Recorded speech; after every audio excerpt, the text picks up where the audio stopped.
সুপ্রিয় সুধী, যে যেখান থেকে দেখছেন সবাইকে জানাচ্ছি অনেক অনেক প্রীতি ও শুভেচ্ছা। আপনারা জানেন যে বাংলাদেশের ভাগ্যাকাশে কালো মেঘ জমেছে। এই কালো মেঘ মুষলধারে বৃষ্টি নিয়ে আসবে। সেই বৃষ্টিতে বাংলাদেশে একটা প্লাবন হবে। সেই প্লাবনে যে পাপ, তাপ, অন্যায়কারী, অপরাধী এরা সবাই ভেসে বঙ্গোপসাগরের লোনার জলে গিয়ে পড়বে। আর মানুষের দেশ, মানুষের সমাজ, সভ্য মানুষের সংস্কৃতি আবার বাংলাদেশে ফিরে আসবে। তা আপনারা বলতে পারেন, আজকে কি বাংলাদেশে মানুষ নেই, সভ্যতা নেই, সমাজ নেই? আছে, কিন্তু তারা মবের জাতাকলে পৃষ্ট। আজকে বাংলাদেশে একটি স্কুল সুষ্ঠুভাবে চলছে না। স্কুলের বক্ষে যাওয়া ছাত্র আজকে টিচারকে ডিম মারে। যে টিচার ইফটিজিংয়ে বাধা দেয় তাকে ছুরি মেরে দেয়। আজকে আদালত চলছে না। আদালতের ভেতরে আদালতকে বৃদ্ধাঙ্গুলি দেখিয়ে সাংবাদিককে ছুরি মারছে। আদালতের সামনে নিয়ে আসা আসামিদেরকে আইনজীবীরা পেটাচ্ছে।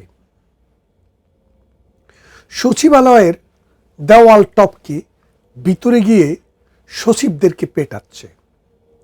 আর্মিদেরকে অকথ্য ভাষায়, অরুচিকর ভাষায় টাকলারা গালি দিচ্ছে।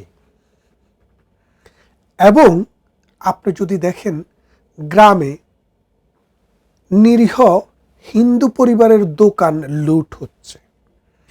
তাদের সুন্দরী নারীকে তুলে নিয়ে গ্যাং দর্শন করছে। এই যে একটা বাংলাদেশ, যেই বাংলাদেশে সভ্য মানুষেরা কন্ট্রোল করত, যার কারণে এইসব মব করার সুযোগ পেত না। পুলিশ কাজ করত, যার কারণে অন্যায়কারী অভয়ারণ্যে পরিণত করতে পারেনি দেশটি।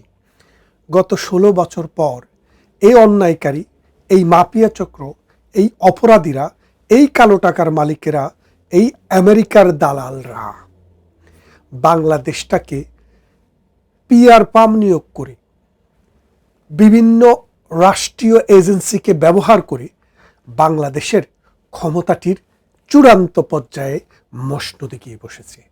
এখন এই মসনদে বসার পেছনে ডক্টর ইউনূসকে আমেরিকা থেকে পাঠানো হয়েছে। তিনি এসছেন ফ্রান্স থেকে, কিন্তু উনি আসলে আমেরিকায় তাকে পাঠিয়েছে। তো আমেরিকার ডোনাল্ড লু, পিটার হাস এরা বস্তায় বস্তায় টাকা ডিপ্লোম্যাটিক ব্যাগে করে নিয়ে এসছে। এনে রিজওয়ানা হাসান, আদিলুর রহমান, তারপরে বদি আলম এবং ডক্টর ইউনূসের গ্রামীণ ব্যাংকের বিভিন্ন এনজিওর মাধ্যমে সেগুলা সন্ত্রাস, চাঁদাবাজ, অন্যায়কারী, দুষ্কৃতিকারী, ধর্ম ব্যবসায়ীদেরকে দিয়ে ডিস্ট্রিবিউট করেছে। করে একটা লং টার্ম প্ল্যান করে তারা এই বাংলাদেশের ক্ষমতাটি দখল করেছে। ক্ষমতা দখল করার পর তাদের ধারণা ছিল যে আমেরিকার প্রভাব মনে হয় বাংলাদেশের অর্থনীতি তরতর করে উপরে উঠে যাবে। বাংলাদেশে আওয়ামী লীগের সরকারের সময়ে দুর্নীতি যে লেভেলে ছিল সেখান থেকে এটা দপ করে নিচে নেমে যাবে। বাংলাদেশে আইনশৃঙ্খলা ব্যবস্থা ভালোই ছিল, এটাকে তারা বেহেশতের সমান নিয়ে যাবে। কিন্তু এখন 13 মাস যাওয়ার পর পুরা পৃথিবীর মানুষ দেখল কি, যে বাংলাদেশ আসলে আস্তে আস্তে আস্তে আস্তে বঙ্গোপসাগরের তলদেশের দিকে রওনা দিয়েছে, উন্নতির দিকে নয়। এখন আমেরিকা এই চক্রান্তটি করেছিল এই ভূখণ্ডটিকে দখল করার জন্য। কিভাবে দখল করবে? এখন তো আর বাংলাদেশকে পরাধীন করা যাবে না, বাংলাদেশ স্বাধীনে থাকবে, কিন্তু এখানে তাবেদার সরকার থাকবে। এই তাবেদার সরকার মার্কিনীদের সমস্ত কূটকৌশল এখান থেকে পরিচালনা করার সুযোগ করে দেবে। বে অফ বেঙ্গল, আপনি যদি বিশ্বের মানচিত্রটি দেখেন, বিশেষ করে দক্ষিণ পূর্ব এশিয়ার মানচিত্রের দিকে যদি আপনি ভালোভাবে দেখেন, এই বে অফ বেঙ্গল হচ্ছে এই দক্ষিণ পূর্ব এশিয়ার সমুদ্রপথে প্রবেশ পথ। এই বে অফ বেঙ্গলকে যদি দখল করা যায়, যেটি ইন্ডিয়া, বাংলাদেশ এবং মিয়ানমারের এই অঞ্চল নিয়ে বিস্তৃত, এই অঞ্চলটিকে দখল করতে পারলে বাংলাদেশের অর্থনীতিকে দখল করা, বাংলাদেশের রাজনীতি সমাজনীতিকে দখল করা, বাংলাদেশকে দখল করা। তারপরে দেখেন মিয়ানমারের মানে যে বিবাদমান গোষ্ঠী, এই গোষ্ঠীকে বাংলাদেশের ভেতর দিয়ে অস্ত্র দিয়ে তাদেরকে বিচ্ছিন্ন করে তাদের ওখানেও একটি আধিপত্য বিস্তার করা। কারণ বিশ্বে এখন উঠছে চায়না, বিশ্বে উঠছে ইন্ডিয়া। এই দুটি দেশকে যদি সাপ্রেস করতে হয়, আমেরিকার জন্য এখন চ্যালেঞ্জ হয়ে দাঁড়িয়েছে এই দুটি দেশ। একদিকে পৃথিবীর প্রায় অর্ধেক জনসংখ্যার কাছাকাছি এই দুটি দেশ বা এই সাবকন্টিনেন্টাল এই অংশটুকুতে, আর অর্থনীতি 5টি অর্থনীতির মধ্যে বড় 2টি অর্থনীতি এখন এই দুটি দেশ। এখন এদেরকে সাপ্রেস করার জন্যই কিন্তু আমেরিকা এখানে এসছে, আমেরিকা এখানে আসতে চেয়েছে। এর ফলে কি হলো দেখেন, ভারত, রাশিয়া এবং চায়না, এই 3টি দেশ নিজেদের মধ্যে যে বাদ অনুবাদ আছে, সীমান্ত সমস্যা আছে, রাজনৈতিক দ্বন্দ্ব আছে এবং অর্থনৈতিক দ্বন্দ্ব আছে, বাণিজ্যিক দ্বন্দ্ব আছে, সেগুলা ভুলে তারা 3টা দেশ একসাথে হাত রেখেছে। তার মানে তারা বলেছে যে আমাদের মধ্যে শত্রুতা থাকবে, আমাদের মধ্যে প্রতিযোগিতা থাকবে, আমাদের মধ্যে বন্ধুত্ব থাকবে, আমাদের মধ্যে বাণিজ্য নিয়ে বিভেদ থাকবে, কিন্তু এই দক্ষিণ পূর্ব এশিয়ায় আমাদের ঘরের ভেতরে কাল সাপ ঢুকে যাবে, এটা আমরা হতে দেব না। তখন সমস্ত বিভেদ ভুলে এই 3টি দেশ এক হয়েছে। এই 3টি দেশ এক হওয়ার পর আমেরিকা বুঝতে পেরেছে যে এখানে আর আমেরিকার কর্তৃত্ব চলবে না। ভারত রাশিয়ার সাথে এবং চায়নার সাথে যে নতুন আন্ডারস্ট্যান্ডিংয়ে আসছে, সেই আন্ডারস্ট্যান্ডিংয়ের মূল কথা হচ্ছে, চায়না তুমি তোমার যেই অঞ্চল নিতে চাও তুমি নাও, তুমি পাকিস্তানকে নিয়ে সুস্থ থাকো, তুমি অন্য কোনো দেশকে নিয়ে সুস্থ থাকতে চাইলে তাদেরকে নিয়ে থাকো, আমার কোনো আপত্তি নেই, কিন্তু এই বাংলাদেশটি যেন আমেরিকার হাতের পুতুল না হয়, বাংলাদেশটি যেন ভারতের বিরুদ্ধে এই বাংলাদেশের ভূখণ্ড যেন ব্যবহৃত না হয়। ভারতের আরেকটি কনসার্ন হলো, বাংলাদেশ পাকিস্তানের অংশ ছিল, এখানে 90% মানুষ মুসলমান, মৌলবাদের জন্য উর্বর ভূমি, এমনি ধান যেভাবে পেললেই মৌলবাদী মানে ধান উঠে যায়, ঠিক বাংলাদেশেও মাটিতে পুতলেই কিন্তু মৌলবাদী পাওয়া যায়। আপনি দেখেন বাংলাদেশের আনাসে কানাসে, পাড়ায় মহল্লায় উলুম মাদ্রাসা, হাফিজিয়া মাদ্রাসা, আলিয়া মাদ্রাসা, কি আরও কত রকমের নুরানি মাদ্রাসা, কওমি মাদ্রাসা, এইরকম শত শত জাতের মাদ্রাসা। তারপরে মক্তব তো আছেই, এটা ট্রেডিশনাল, যে মুসলমানেরা আরবি শেখার জন্য মক্তবে যায়, কোরআন শেখার জন্য মক্তবে যায়, সেটা 1000 বছর আগেও ছিল। 1000 বছর আগে ছিল কিনা জানি না, তবে 500 বছর আগে থেকে বা 600 বছর আগ থেকে এটা চালু হয়েছে, এখনো আছে। তা এখন ভারত যখন এই 3টি দেশের সম্মেলনে এই বিষয়টি তুলল যে বাংলাদেশে যে মৌলবাদের উত্থান এবং আমেরিকান গোষ্ঠীর উত্থান, এই উত্থানকে ঠেকাতে হলে ভারতকে সহযোগিতা করতে হবে। চায়না এবং রাশিয়া বলে দিয়েছে যে বাংলাদেশের ব্যাপারে আন্তর্জাতিক এরিনাতে ভারতের যে সিদ্ধান্ত, ওই সিদ্ধান্তটিকে চায়না এবং রাশিয়া যৌথভাবে সমর্থন দিবে। তাহলে এখন পাশার দান তুলতে গেল, আমেরিকা যেই দালালদেরকে বসিয়েছে ক্ষমতায়, এই দালালরা কিন্তু এখন কাঁপতে শুরু করেছে। কাঁপতে কাঁপতে এমন অবস্থা, পারলে আগামীকালে চলে যায়। এখন এখানে আগামীকালে চলে তো যেতে পারবে না, ক্ষমতা তো কারো কাছে দিয়ে যেতে হবে। সরি, এই ক্ষমতাটি এখন কিভাবে দিবে? একটি নির্বাচনের মাধ্যমে দিবে। জামাত বলছে মৌলবাদী গোষ্ঠীর প্রতিভু, বাংলাদেশে মৌলবাদী শক্তির যে ফান্ডামেন্টালিস্টদের যে আতুর ঘর কারখানা, সেই জামাতে ইসলামী বলছে যে আমরা প্রপোর্শনেট রিপ্রেজেন্টেশন চাই, মানে পিআর পদ্ধতিতে আমরা ভোট চাই। এনসিপিও সেই কথাই বলছিল। তারপরে কুলা মার্কা নাকি মানে তালপাতার পাখা, বেজনি মার্কা, হাত পাকা, ওই যে ফির ব্যবসা করে খায় কি যেন সর্বনাই, তারাও বলছে যে আমরা পিআর পদ্ধতি ভোট চাই। এখন খেয়াল করে দেখেন, ডক্টর ইউনূস এখন বলছে পিআর টিআর বুঝি না, নির্বাচন হবে ফেব্রুয়ারির মধ্যেই, কে আসলো কে গেল আমি কিচ্ছু বুঝি না, নির্বাচন করে আমি চলে যেতে চাই। কারণ ডক্টর ইউনূস বুঝতে পেরেছেন যদি তিনি আরও এক বছর যদি তাকে থাকতে হয় ক্ষমতায়, তাহলে জনগণ তার মাথায় তো এমনিই চুল শেষ হয়ে গেছে, একটি পশমও তার রাখবে না, মানুষ তাকে পিটিয়ে নামাবে। এই অবস্থা যখন দেখলেন এখন নির্বাচন করবেন। তা এখন বড় সমস্যা দেখা দিয়েছে, নির্বাচনে যদি কোনোভাবে আওয়ামী লীগ আসে তাহলে কি হবে? আপনারা জানেন বাংলাদেশে যতগুলো জরিপ ডক্টর ইউনূস করিয়েছে প্রকাশ্যে এবং অপ্রকাশ্যে, তার প্রত্যেকটি জরিপে তার সাথে যেসব লেজুর বাহিনী আছে, বিএনপি, জামাত এবং এনসিপি, সরমনাই এবং মৌলবাদী আরও যেসব শক্তি আছে, তাদের সবার সম্মিলিত শক্তি 38%, 32%, আর 68% তাদের সাথে নাই। তাদের সাথে না থাকা মানে অন্য কারো সাথে, অন্য কে আছে? আওয়ামী লীগ এবং তার সহযোগী যেই সব রাজনৈতিক সংগঠন আছে, অথবা আওয়ামী লীগ এবং যার সাথে অ্যালাইন করে যেই সব রাজনৈতিক দল আছে, তাদের সাথে এই 68% মানুষ আছে বলে ডক্টর ইউনূস, বিএনপি, এনসিপি, জামাতে ইসলামী খবর পেয়ে গেছে। এই খবর পাওয়ার পর তাদের অনেকেরই কিন্তু কাপড় চোপড় নষ্ট হয়ে গেছে রেজাল্ট দেখার পর। বলে কি, এনসিপি জায়গায় জায়গায় গিয়ে মব করতেছে, কোর্টে মব করতেছে, নুরা পাগলায় মব করতেছে, অথচ তাদের ভোটের পরিমাণ 2%-এর নিচে, অর্থাৎ 100 জন মানুষের মধ্যে 98 ভাগ মানুষ তাদেরকে লাল কার্ড দেখায়। সেই লোক ডক্টর ইউনূসের ডান হাত বাম হাত তারা। তাহলে ডক্টর ইউনূস তো বাংলাদেশের মানুষের সাথে নেই, জনগণের সাথে নেই। ডক্টর ইউনূস তার একটা হিংসা চরিতার্থ করার জন্য, প্রতিহিংসা চরিতার্থ করার জন্য, ব্যক্তিগত সম্পদ বাড়ানোর জন্য, তার সাথে যারা কোলাবোরেশনে আছে তাদেরকে অর্থের বাড়ি গাড়ির মালিক করার জন্যই কিন্তু এই ক্ষমতাটিতে এসছে।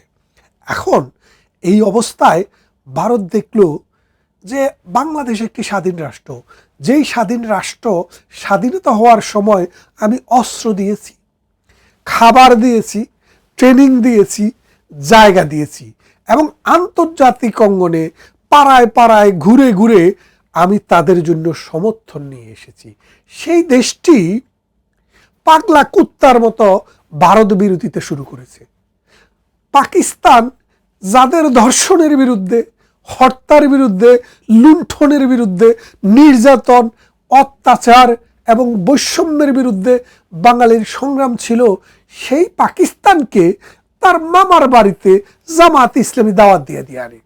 আমি এই সরকারের উপরের লেভেলের কিছু খোঁজ খবর নেওয়ার চেষ্টা করেছি যে পররাষ্ট্র মন্ত্রণালয় এত হন্যে হয়ে গেল কেন প্রতি মাসে মাসে পাকিস্তানের মন্ত্রীদেরকে দাওয়াত দেওয়ার জন্য।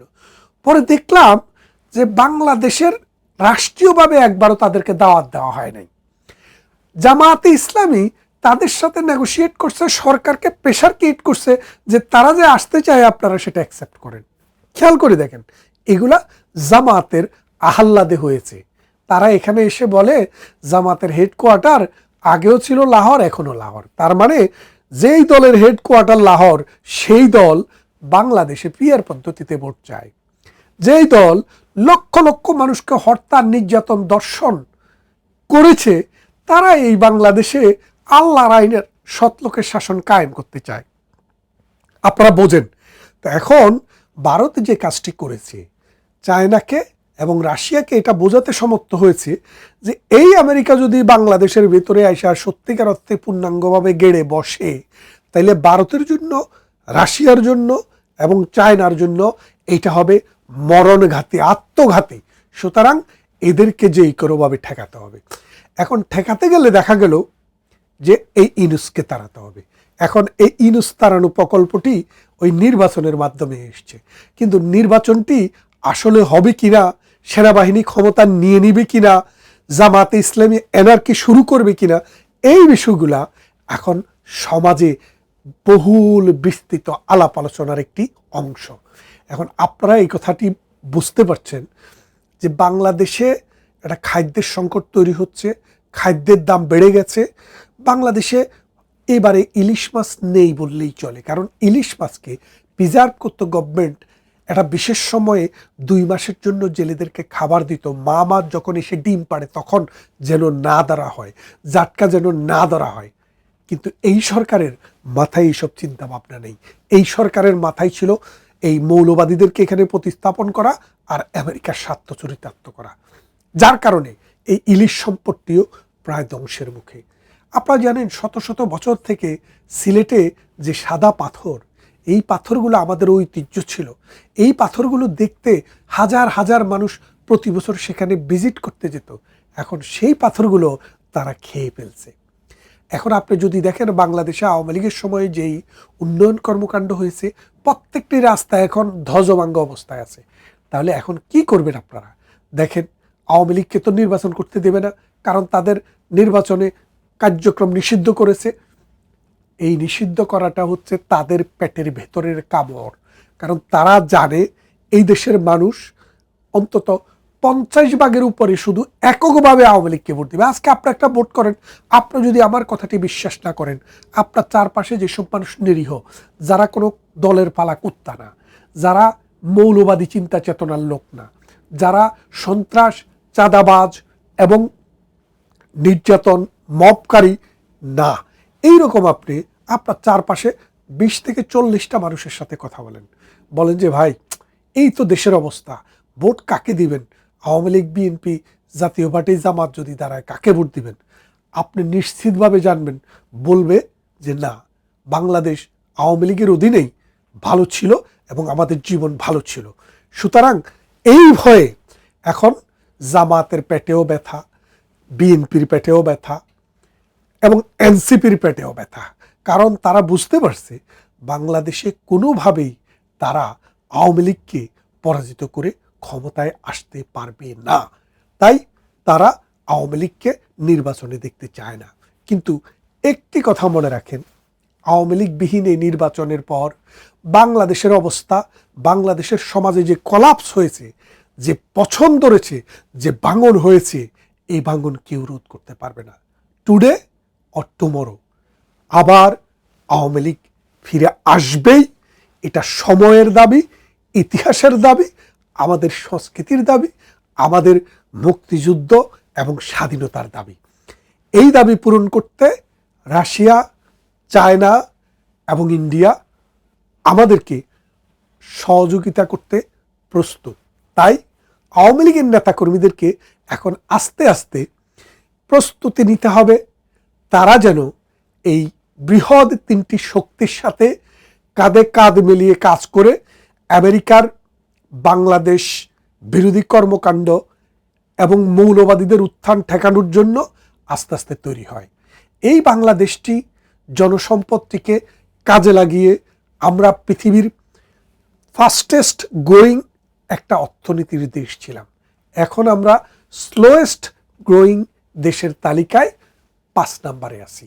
যেখানে আমরা ফাস্টেস্ট গ্রোয়িং তালিকায় 1, 2 বা 3 ছিলাম, এখন আমরা স্লোয়েস্ট গ্রোয়িং এই সাবকন্টিনেন্টে দেশগুলোর মধ্যে আমরা 5 নম্বরে আছি।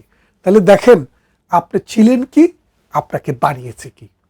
শেখ হাসিনার বিরুদ্ধে বহু প্রপাগান্ডা হয়েছে, বহু মিথ্যা তথ্য আপনারা পেয়েছেন। বলেছে কোটি কোটি বিলিয়ন বিলিয়ন নিয়ে গেছে। এই বিলিয়ন বিলিয়ন কোটি কোটি মনে যেন ইউনূসের আব্বার, জামাতের আব্বার। আরে ভাই, এই সমাজেই তো টাকা উৎপাদন হয়েছে, এই সমাজেই উন্নতি হয়েছে। যদি সব তারাই নিয়ে যায়, ওই যে দেখেন বলে যে দুর্নীতি হয়েছে 29,000 কোটি টাকা কোনো একটা প্রকল্পে, ওই প্রকল্পের ব্যয় আছে হলো 20,000 কোটি টাকা, আরো 9,000 কোটি টাকা বাড়াই দিছে।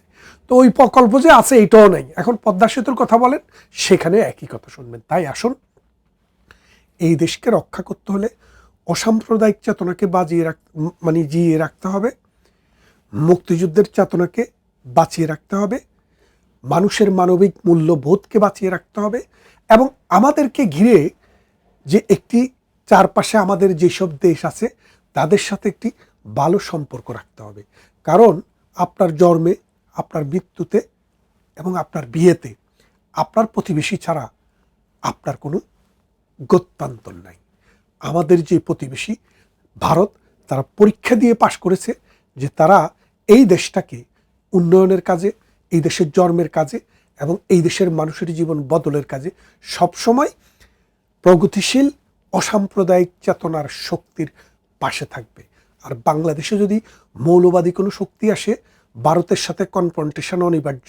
আর এই কনফ্রন্টেশনের ফলশ্রুতি বাংলাদেশ নামক রাষ্ট্রটির অস্তিত্বই হুমকির সম্মুখীন হবে। তাই আসুন, আর দেরি নয়, আমরা প্রস্তুত হই। যে যেখান থেকে দেখছেন ভালো থাকবেন, সুস্থ থাকবেন। কথা হবে অন্য কোনো ভিডিওতে, অন্য কোনো ইস্যুতে।